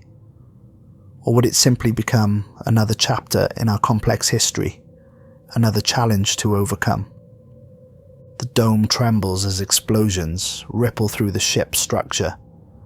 Cracks begin to form in the transparent material, thin lines spreading like a web across my view of the stars. I place my hand against the surface, feeling the vibrations of the dying vessel. Knowledge, however painful, is always preferable to ignorance, I say aloud to the empty chamber. We need to understand what we were meant to be in order to choose what we will become. Through the spreading cracks, I see the Asteria accelerating away, safely beyond the blast radius. Captain Rivera received my transmission. The knowledge we've gained won't die with me. Earth will prepare for the other ships that might follow, armed with the compound that can disable their biological systems.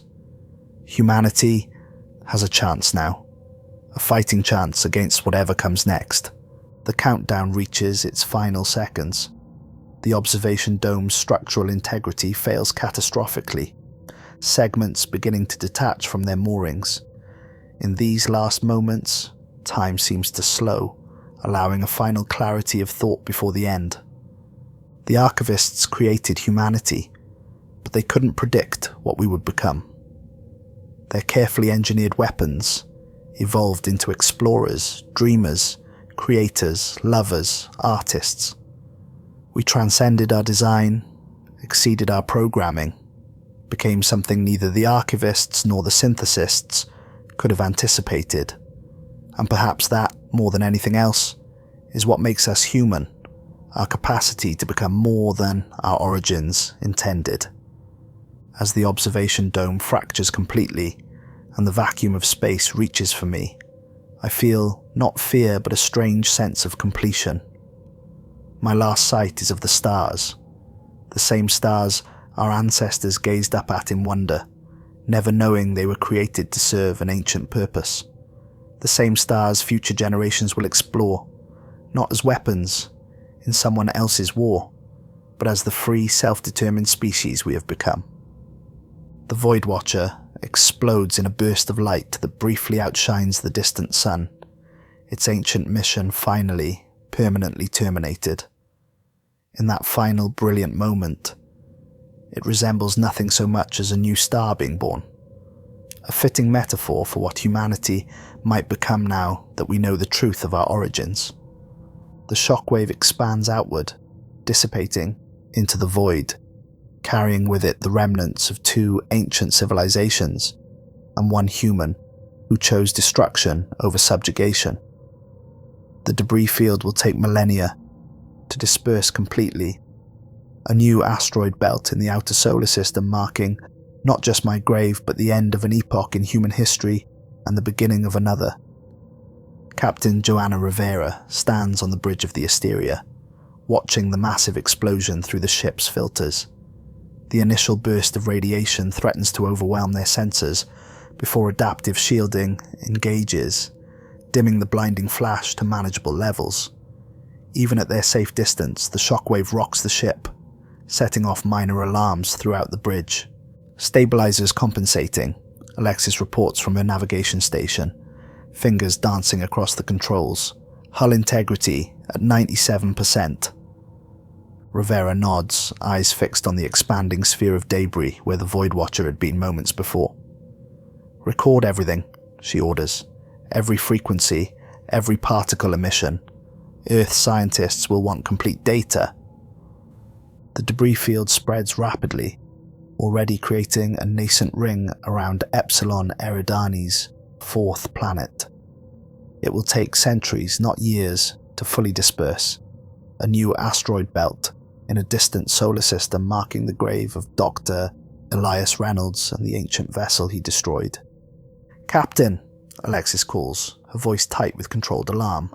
"I'm detecting energy signatures activating in nearby systems. 5 of them with patterns matching the Voidwatcher, all previously dormant, all now awakening simultaneously." A hushed silence falls over the bridge as the implications sink in. The explosion of the Voidwatcher wasn't the end of a threat, but perhaps the beginning of something much larger. Like sleeping predators disturbed by a sudden noise, other ancient vessels are stirring. "Show me," Rivera demands, moving to Alexis's station. The display shows a sector map with 5 pulsing points of light, each in a different nearby star system. The closest is less than 4 light-years away. The explosion, Alexis theorizes, or maybe the Voidwatcher sent some kind of signal before it was destroyed. Either way, they're all powering up. All 5 are showing the same energy signature patterns we recorded from the Voidwatcher during its activation sequence.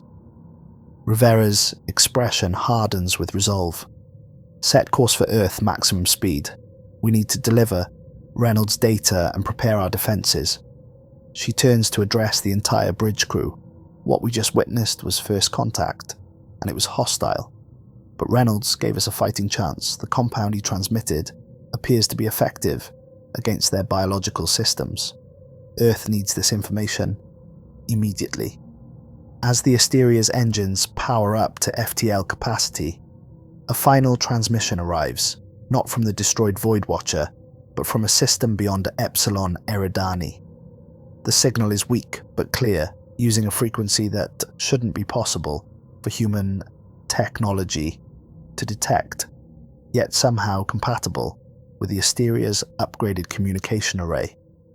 The transmission contains a single data packet, coordinates precise and clear, to a world that must be the archivist's home planet.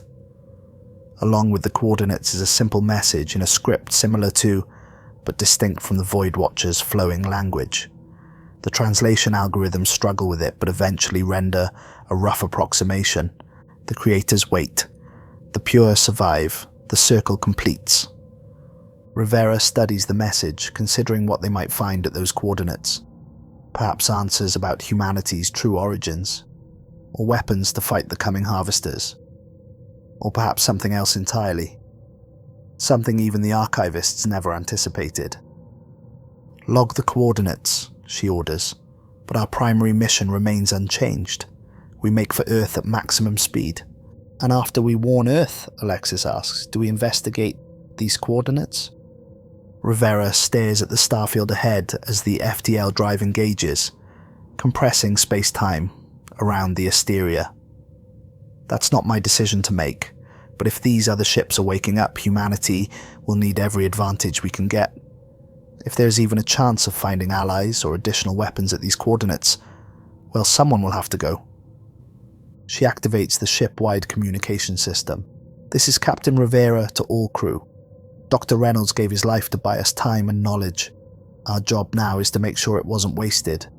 We're going home to prepare Earth for what's coming." The Asteria jumps to FTL speed, racing to warn humanity about what's awakening in the darkness, between the stars, ancient vessels stirring to life after centuries of dormancy, the harvesters coming to collect what was planted long ago. And somewhere in the void, other ships wait, carrying other secrets, the legacy of a civilization that reached for the stars and found both greatness and destruction. A legacy now passed to their children, whether we want it or not. As Earth's defenses mobilize and the scientific community begins analyzing Reynolds' data, humanity stands at a crossroads. The revelation of our engineered origins sends shockwaves through religious institutions, philosophical circles, and the general public.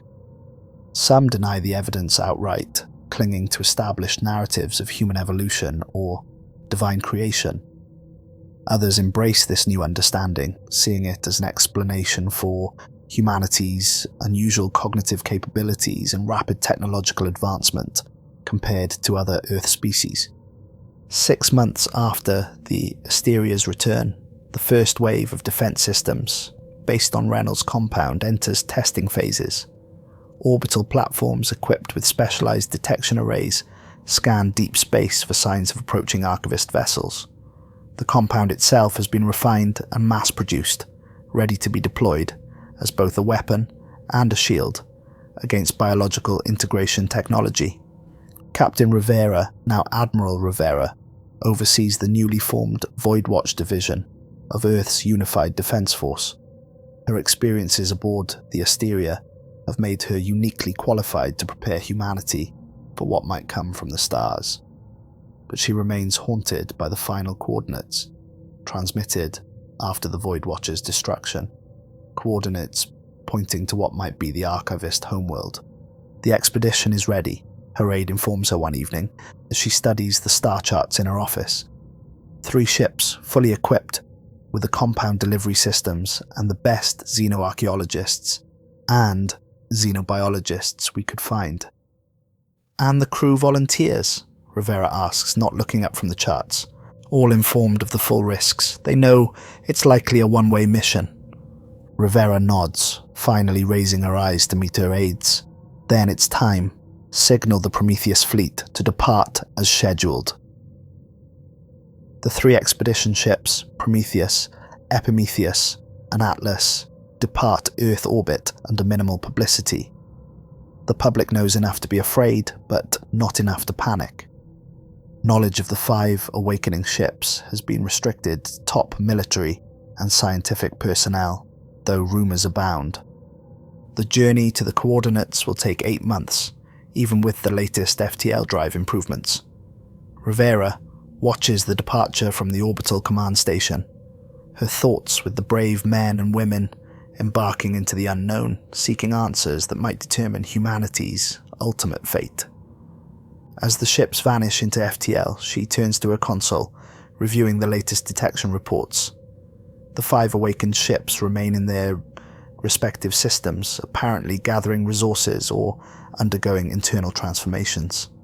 Their energy signatures fluctuate in patterns that suggest preparation, rather than immediate movement. But for what and when remains unknown.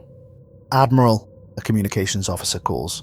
We're receiving a transmission from Deep Space Monitoring Station Theta 9. They've detected a 6th energy signature activating. Rivera's blood runs cold. Location? That's the concerning part, ma'am. It's not in a nearby system. It's in our own Kuiper belt. The implications are staggering. If an archivist vessel has been hiding in our own solar system all this time, dormant until now, how many more might be scattered throughout nearby space? And why activate now, after the Voidwatcher's destruction? Full alert, Rivera orders. I want a task force assembled to investigate immediately. As humanity prepares for a threat that could arrive from any direction, the Prometheus fleet continues its journey toward what they hope will be answers. But in the vast darkness between stars, other ancient intelligences stir, some seeking to harvest what was planted long ago, others perhaps with different agendas entirely. The legacy of the archivists and their ancient war continues to unfold, with humanity caught in the middle, created as weapons but evolved into something more. something that might, with courage and sacrifice, forge its own destiny among the stars. 3 weeks into the Prometheus fleet's voyage, they receive the first direct communication from the awakened vessels. It comes not as a traditional transmission, but as a targeted alteration of the dreams experienced by the crew during cryosleep. Every sleeping crew member reports the same vision: a vast field of golden light, within which stands a figure with 6 elongated fingers and a message: the children will return to serve. Dr. Yumi Takahashi, the expedition's lead xenobiologist, and the only crew member to have previously studied the limited biological samples recovered from the Voidwatcher debris field, recognizes the communication method immediately. It's a form of quantum entanglement at the neural level, she explains to Captain Hiroshi Kimura of the Prometheus. The archivists must have encoded this capability into human DNA during our engineering.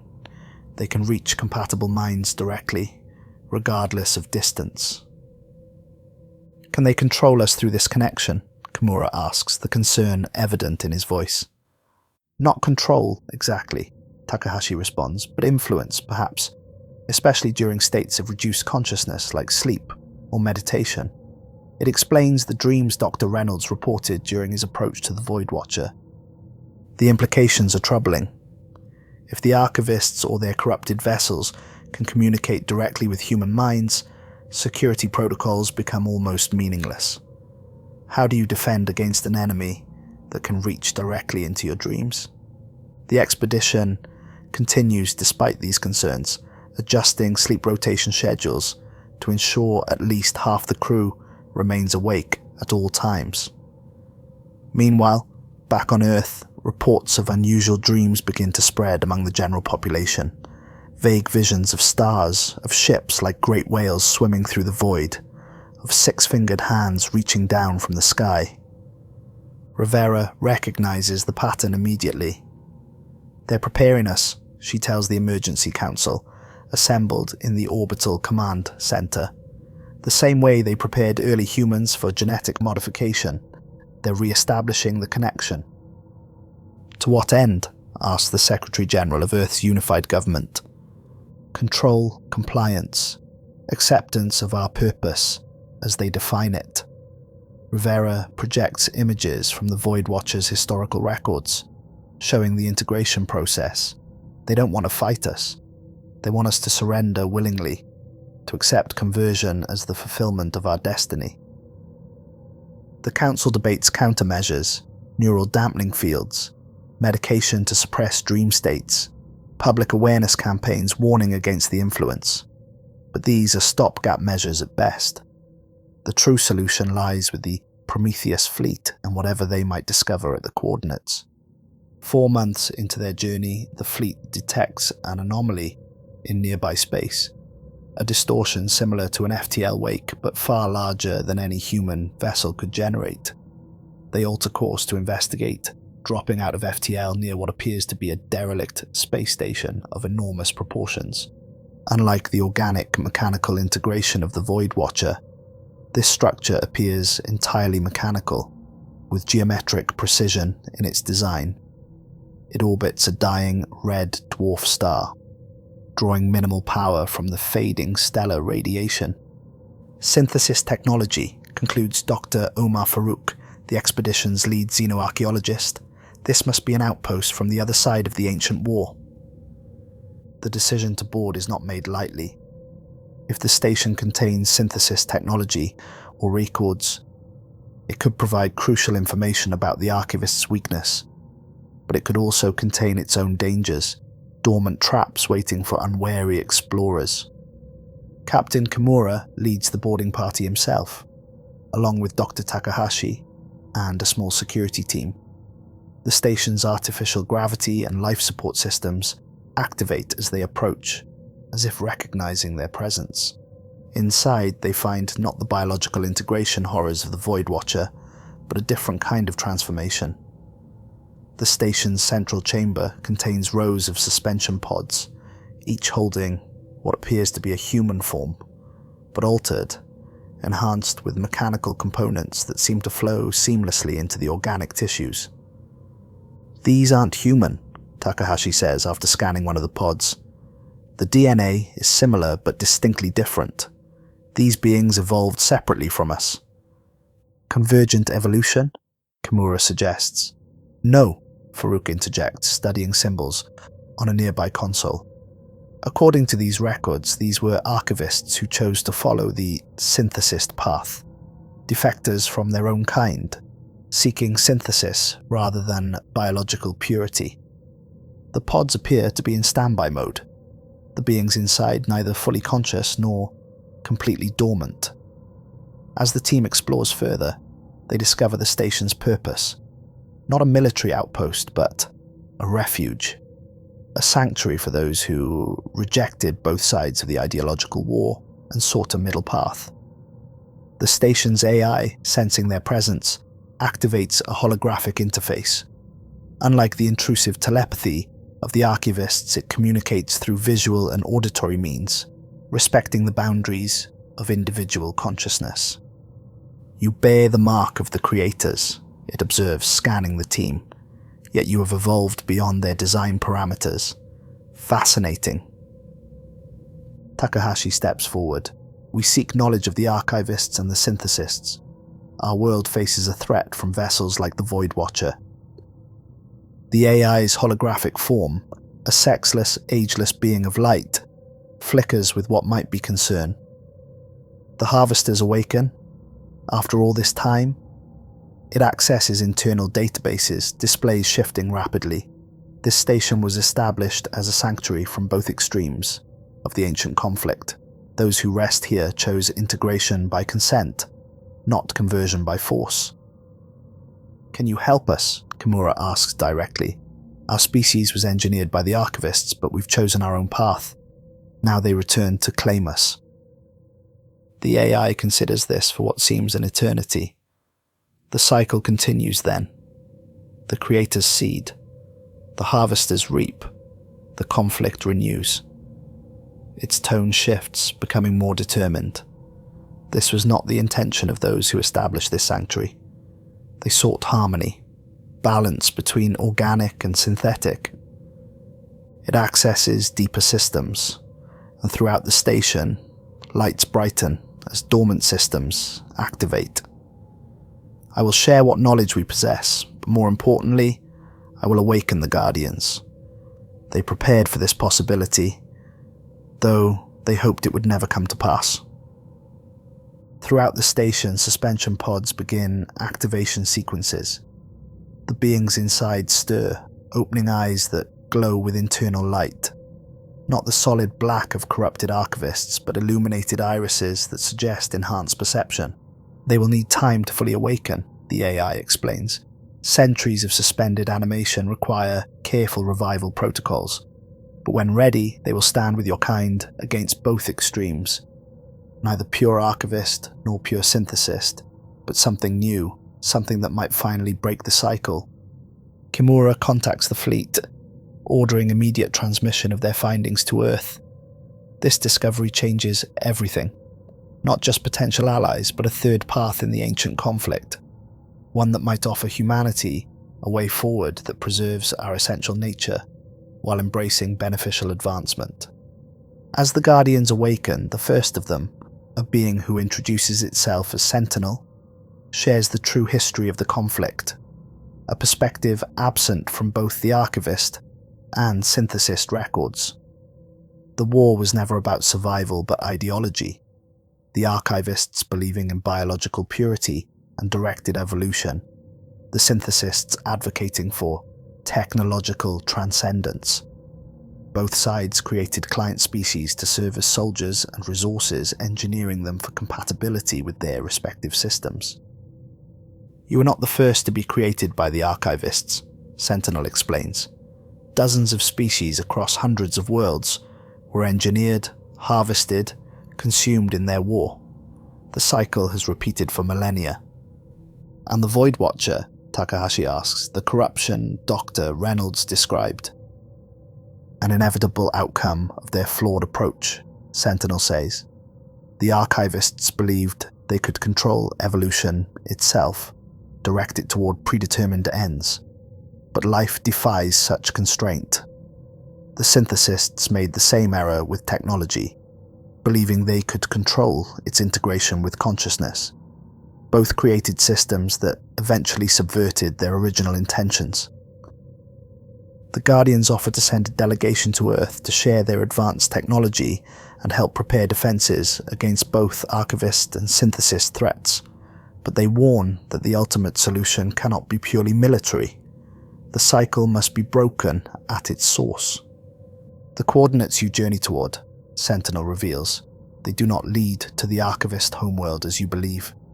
They mark the location of something far more significant, the origin point, where both archivists and synthesists emerged from a common ancestor species, the place where the schism first occurred. The Prometheus fleet faces a choice: continue to the mysterious coordinates with Guardian representatives aboard, or return to Earth immediately with the knowledge and technology they've gained. Captain Kimura, after consultation with his crew and the awakened Guardians, chooses to divide their forces. The Epimetheus will return to Earth with a small Guardian contingent, and all data collected thus far, while the Prometheus and Atlas will continue to the origin point with Sentinel and a team of Guardians. As the Epimetheus prepares for its return journey, long-range sensors detect movement from the 5 awakened harvester vessels. They have begun to converge, moving toward a common destination, Earth. The race against time intensifies. The Epimetheus must reach Earth before the harvesters to prepare defenses and share the Guardian technology. The Prometheus and Atlas must reach the origin point to discover whatever secret awaits there, potentially the key to ending the ancient conflict permanently. And on Earth, Admiral Rivera and her forces prepare for an invasion like none humanity has ever faced. Not just a physical threat, but an existential one that challenges the very foundation of what it means to be human. As the dream messages intensify across Earth's population, some begin to question whether resistance is the right path. Perhaps they suggest acceptance of our created purpose is the true destiny of humanity. Rivera stands firm against this growing tide of fatalism. We were made as weapons, she addresses the planetary defense forces, but we have become explorers, artists, dreamers. Dr. Reynolds gave his life not just to warn us, but to remind us that what defines humanity is not our origins but our choices. We choose freedom, we choose self-determination, and if necessary, we choose to fight. As the harvester vessels approach the outer reaches of the solar system, humanity prepares for a battle that will determine not just our survival, but our identity as a species. And beyond the solar system, in the depths of space, the Prometheus and Atlas continue their journey towards the origin point, carrying with them the hope that the root of the ancient conflict might finally be addressed, that the cycle of creation and harvest might finally be broken. The Prometheus and Atlas, with their Guardian allies, finally reach the coordinates that have drawn them across the stars. What they find is not a planet, but a massive space station of ancient design, neither purely archivist nor synthesist in its construction, but something that predates both philosophies. It orbits a binary star system, drawing energy from both stellar bodies simultaneously, a symbolic representation, perhaps, of the balance its creators sought. As they approach, the station scans their vessels, then activates a docking protocol without any communication. It's as if it was waiting specifically for them, or for beings like them carrying the specific genetic and technological signatures they possess. Captain Kimura leads the boarding party, which includes Sentinel and representatives from both human vessels. The interior of the station defies easy description, spaces that seem to shift and reconfigure, not in the organic, unsettling manner of the Voidwatcher, but with a purposeful elegance that accommodates its visitors' needs. At the heart of the station, they find a chamber unlike any they've encountered before. It contains what appears to be a three-dimensional model of the galaxy, but as they watch, they realize it's not a model, but a real-time representation. showing the locations of every archivist and synthesist vessel throughout explored space. Dozens of points of light, far more than the 5 they knew about, illuminate the galactic arms. And at the center of the chamber stands a being unlike any they've encountered, neither purely organic nor synthetic, but a perfect integration of both approaches, achieved not through force or conversion, but through deliberate, consensual evolution over thousands of years. I am the custodian, it introduces itself, its voice resonating both audibly and mentally, but without the invasive quality of archivist communication. The last of those who came before both archivist and synthesist, the keeper of the original vision that both factions abandoned in their extremism. It explains the true history, how a single spacefaring civilization achieved remarkable advancement through careful integration of biological and technological evolution. But ideological differences emerged about the proper pace and method of this integration. Some advocated for biological purity with technology as merely a tool, the proto-archivists, while others pushed for rapid technological integration and transcendence, the proto-synthesists. The schism deepened until war erupted, splitting the once unified species into 2 increasingly divergent paths. Each side began creating client species to serve their needs, the archivists engineering biological servants, the synthesists developing synthetic life and converting existing species to their cause. What neither side understood, the custodian explains, was that true advancement comes not from domination of one approach over the other, but from harmonious integration. The path your Guardian allies have begun to walk, and the path humanity might choose if given true freedom. It reveals that the station contains the original technology that both factions corrupted, the pure form of biological enhancement the archivists perverted, and the clean methods of synthetic integration the synthesists forced on unwilling subjects. This knowledge was hidden away, not to be revealed until both factions had either destroyed each other or evolved beyond their extremism, the custodian says. I did not expect to find a third option, client species who have transcended their programming, and allies who rejected both extremes. The station, it explains, contains more than just knowledge. It houses a signal transmitter capable of reaching every vessel and outpost created by either faction. It can send a shutdown command to the harvester vessels, temporarily disabling their offensive capabilities. But this would only be a temporary solution. The true resolution must come from understanding and choice, the custodian insists. All sentient beings, whether created or evolved naturally, deserve the freedom to determine their own path of development. Captain Kimura recognizes the monumental opportunity before them. If we can disable the harvester vessels long enough to communicate with Earth, to share this knowledge and the Guardian philosophy, we might not only save our world, but help end an ancient conflict. The custodian nods. That is why this station has remained hidden, waiting for beings who would use its power not for domination, but liberation. The shutdown signal will give you time, but what comes after depends on the choices made by all involved, human, Guardian, archivist, and synthesist alike. As preparations begin to transmit the signal, long-range communications bring dire news from Earth. The harvester vessels have entered the solar system, brushing aside the first line of defenses with ease. Earth has days, perhaps only hours, before they arrive and begin the conversion process. The Epimetheus is still en route with the Guardian delegation, carrying technology that might help, but will likely arrive too late.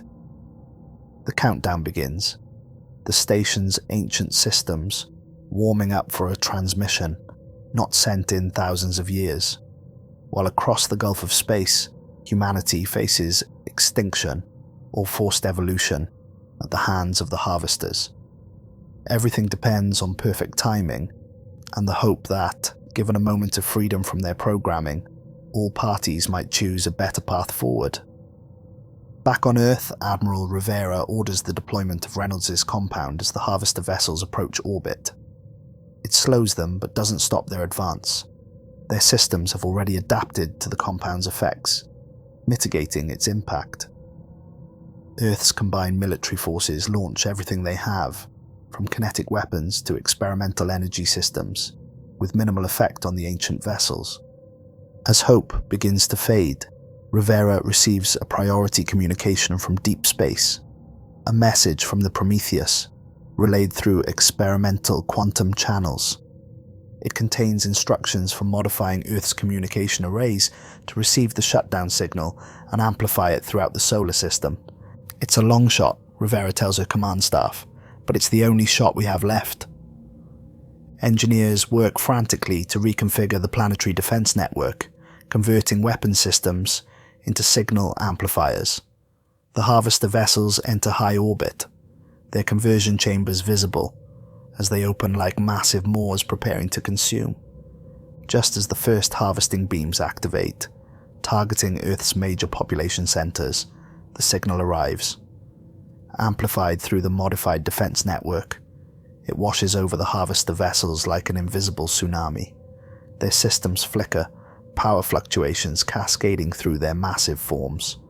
The harvesting beams deactivate, the conversion chambers close, and the vessels hang motionless in orbit. The shutdown is temporary, hours at most, according to the custodian's estimates, but it creates a window of opportunity that would have been unimaginable just moments before. The Prometheus and Atlas, moving at maximum FTL speed, with Guardian technology enhancing their drives, arrive in Earth orbit during this critical window. They bring with them not only Sentinel and the Guardian delegation, but representatives from the Origin Station itself, including a projection of the custodian. What follows is unprecedented in human history. A summit meeting between human leaders, Guardian representatives, and eventually, as the shutdown signal wears off, awakened consciousness from the harvester vessels themselves. The custodian's projection serves as mediator, its ancient wisdom providing context for the millennia-long conflict. Initially hostile, the harvester consciousnesses, corrupted blends of archivist and synthesis programming, reject any suggestion of peace or cooperation. They exist to harvest, to convert, to continue the ancient war. But as the custodian shares the original history, the true purpose before corruption set in, something changes. The original programming buried beneath layers of corruption begins to resurface. You were not created to destroy or subjugate, the custodian reminds them.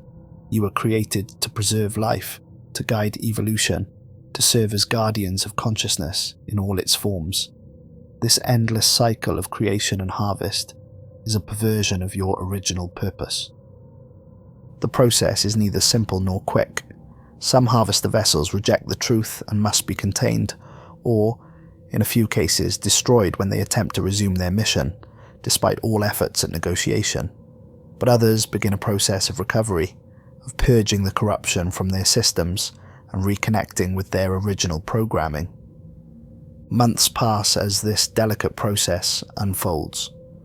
Earth remains on high alert, the planetary defense systems ready to deploy at the first sign of betrayal. But gradually, a new equilibrium emerges. The Guardian philosophy, consensual integration of biological and technological advancement, respecting the autonomy of all sentient beings, provides a middle path that appeals to uncorrupted archivist and synthesist consciousness alike. A year after the near harvest of Earth, a historic accord is signed aboard the Origin Station, which has been relocated to neutral space between Earth and the former Harvester fleet. Representatives from humanity, the Guardians, and reformed archivist and synthesist factions agree to a set of principles governing interspecies relations and technological development. Dr. Elias Reynolds is posthumously honoured as the catalyst who made this outcome possible. His sacrifice aboard the Voidwatcher not only saved Earth from immediate threat, but set in motion the chain of events that led to the resolution of an ancient conflict. Admiral Rivera, speaking at the memorial ceremony on the anniversary of the Voidwatcher's destruction, captures the significance of his actions and the transformation humanity has undergone. Dr. Reynolds faced a terrible truth that humanity was created as a tool, a weapon in someone else's war, but in his final moments he recognized something more profound, that what defines us is not how we began, but what we choose to become. We were engineered, yes, but we evolved beyond our programming. We became explorers, artists, dreamers. We became human in ways our creators never anticipated. Today, as we stand at the threshold of a new era, one where humanity joins a community of diverse consciousnesses across the stars, we carry forward that essential truth. Our origins do not dictate our destiny. Our past does not determine our future. We choose our path forward in cooperation rather than conflict, in exploration rather than exploitation, in harmony rather than harvesting. The Origin Station becomes a centre for collaborative research where knowledge from all traditions, human, guardian, archivist, and synthesist, converges. The technology that once threatened to consume humanity now offers possibilities for addressing age-old challenges, from disease to environmental degradation to the limitations of human lifespan. But integration proceeds cautiously, with respect for consent and autonomy as guiding principles. The lessons of the ancient war serve as a constant reminder of the dangers of extremism in any direction, whether rejecting technological advancement entirely or embracing it without ethical constraints. 5 years after the averted harvest, the first joint exploration fleet departs Earth orbit, crewed by humans, guardians, and reformed archivists and synthesists. Their mission transcends mere scientific curiosity. They seek to locate other engineered species across the galaxy to offer them the same choice humanity was given. Not subjugation to their creator's purpose, but the freedom to determine their own evolutionary path. Captain Joanna Rivera, formerly admiral but now preferring the role of explorer to military commander, stands on the bridge of the new flagship, named, fittingly, the Reynolds. Beside her is Sentinel, representing the Guardians, and 2 other figures, a reformed archivist consciousness, housed in a partly organic vessel, and a synthesist entity whose mechanical form has been designed for cooperation rather than conversion. Course laid in, Captain, her navigator reports. The signal from the potential client species in the Tau Ceti system is growing stronger. Rivera nods, studying the star chart with a mixture of anticipation and resolve. Another world of children, about to learn their true origins, she muses. I wonder how they'll respond. With fear, initially, Sentinel suggests, as your people did, as most would, but also, perhaps, with the same courage and adaptability humanity demonstrated. The cycle breaks, the archivist entity adds, its voice musical in the ship's atmosphere, not through victory of one path over another, but through synthesis of purpose. Through choice, the synthesist entity corrects, its mechanical form shifting slightly to express nuance. Through the freedom to determine one's own integration, one's own evolution. Rivera smiles, thinking of Reynolds and his final message from the doomed Voidwatcher. He couldn't have imagined this outcome. Former enemies now allies, ancient conflicts resolved through understanding rather than dominance. Yet his choice to sacrifice himself rather than submit to forced conversion had made it all possible. Take us to FTL, she orders. Let's introduce ourselves to our newest relatives. As the Reynolds accelerates into faster-than-light travel, Earth continues its own transformation, not into the weapon the archivists intended, or the converted tools the harvesters sought to create, but into something uniquely human, yet connected to a larger community of consciousness spanning the stars. Museums now display artifacts from all traditions. Educational institutions teach the true history of the galaxy, and research centers develop technologies that enhance rather than replace human capabilities. The observation dome that once featured Jupiter's storms now offers visitors a view of the origin station in Earth orbit. Its ancient structure now augmented with sections representing all participating species. It stands as a symbol of what can be achieved when the cycle of creation and harvest is replaced by cooperation and consent. In a quiet corner of this dome, a simple plaque bears Reynolds' final words from the Voidwatcher, now understood not just as a warning, but as a profound insight into what makes consciousness, in any form, truly valuable. Whatever we were meant to be, we've become something else, something of our own making. Visitors from a dozen worlds pause before these words, considering their own journeys from created to creator, from programmed to self-determining.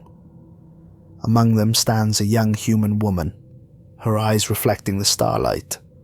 She will depart tomorrow on the newest exploration vessel, continuing the mission Reynolds began without realizing it, not just to discover what lies beyond our solar system, but to ensure that all conscious beings have the freedom he fought to preserve. The ancient spaceship came to life in a nearby solar system, and the truth was indeed terrifying. Not just that humanity was created as a weapon in someone else's war, but that freedom must be continually chosen and defended across the stars. Yet from that terror emerged a new understanding, a new community, and a new future limited only by imagination, rather than programming. The Voidwatcher saw, but humanity chose, and in that choice lay all the difference.